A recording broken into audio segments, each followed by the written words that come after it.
Book में ध्यान दो। तो जो आज की जो हमारे पास जो बात करनी है वो क्या है, सेक्रीफाइस रेशियो। ठीक है, आज जो बात करनी है वो कौन सा है, सेक्रीफाइस रेशियो।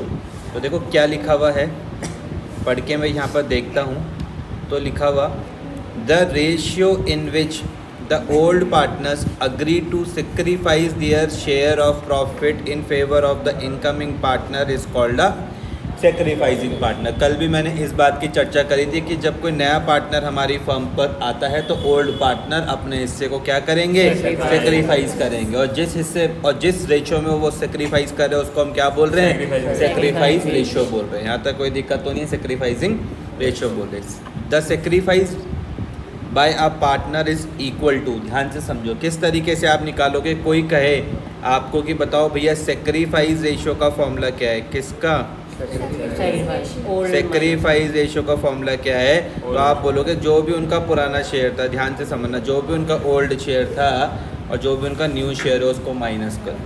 समझ में आ गया कि नहीं आ गया। अगर ये आपको गिवन है, दोनों के दोनों गिवन है तो कोई दिक्कत नहीं है, आप निकाल लेना। जो भी उनका ओल्ड शेयर होगा और जो भी उनका न्यू शेयर होगा उनको जब आप माइनस कर लोगे तो जो डिफरेंस आएगा वो क्या आएगा, सेक्रीफाइस रेशियो आएगा। समझ में आ रहा, कोई दिक्कत। आगे बढ़ के देखते हैं, बहुत सिंपल है। लाइन टू लाइन पढ़ने की कोशिश करते हैं। लिखा हुआ, as stated earlier the new partner is required to compensate the old partners for their loss of share in the super profit of the firm for which he brings in an additional amount as premium for goodwill. ये मैंने तुम ऐसा कल चर्चा करी थी, याद आ रहा होगा थोड़ा बहुत, कि जब हमारे यहाँ पे कोई भैया जब हमारे यहाँ पे जब नया पार्टनर आएगा तो मैंने कहा था भैया वो दो चीज़ें लेकर आएगा। एक तो भैया वो क्या डाला था, कैपिटल, और दूसरा premium for goodwill. The amount is shared by the existing partner in the ratio in which they forgo there shares in favour of the new partners which is called sacrificing ratio. ध्यान से इस चीज़ को समझना, सिर्फ कहानी के तौर पर आप इसको समझ लो, चीज़ें आपको याद रहेंगी। आपके पास जो भी कौन है, ओल्ड पार्टनर्स है, जो भी कौन है, ओल्ड पार्टनर्स, जब वो अपना प्रॉफिट का शेयर किसको दे रहे भैया, न्यू पार्टनर को दे रहे। किसको दे रहे, न्यू पार्टनर को दे रहे हैं। तो इनको बदले में इनको मतलब किसको, ओल्ड पार्टनर्स को क्या मिलेगा बदले में, जो एक्स्ट्रा पैसा मिल रहा है उसको हम लोग क्या बोल रहे हैं, प्रीमियम फॉर गुडविल बोल रहे हैं। ठीक है, ठीक है। As stated earlier the new partner is required to compensate. New partner क्या करेगा भैया, कॉम्पनसेट करेगा किसको, the old partners for their loss of share in the super profit of the firm.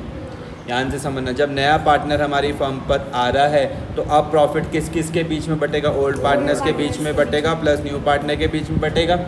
और जब प्रॉफिट इस तरीके से बटा तो ओल्ड पार्टनर्स का नुकसान हो रहा है, तो उसको कॉम्पनसेट करने के लिए किसको, ओल्ड पार्टनर्स का जो नुकसान हो रहा उसको कॉम्पनसेट करने के लिए क्या करेंगे, जो न्यू पार्टनर है वो क्या करेंगे भैया, कॉम्पनसेट करेंगे। समझ में आ रहा, जो ओल्ड पार्टनर्स का जो लॉस होगा इसको कॉम्पनसेट कौन करेगा भैया, न्यू पार्टनर के द्वारा कॉम्पनसेट किया जाएगा। ठीक है,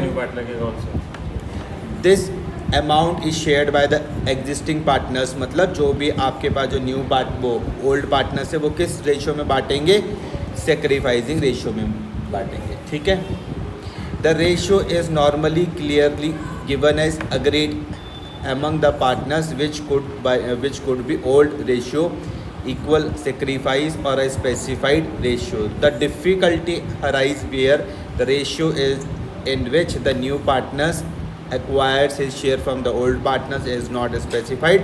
Instead, the new profit sharing ratio is not given. In such a situation, the sacrificing ratio is to be worked out by deducting each partner new share from the old share.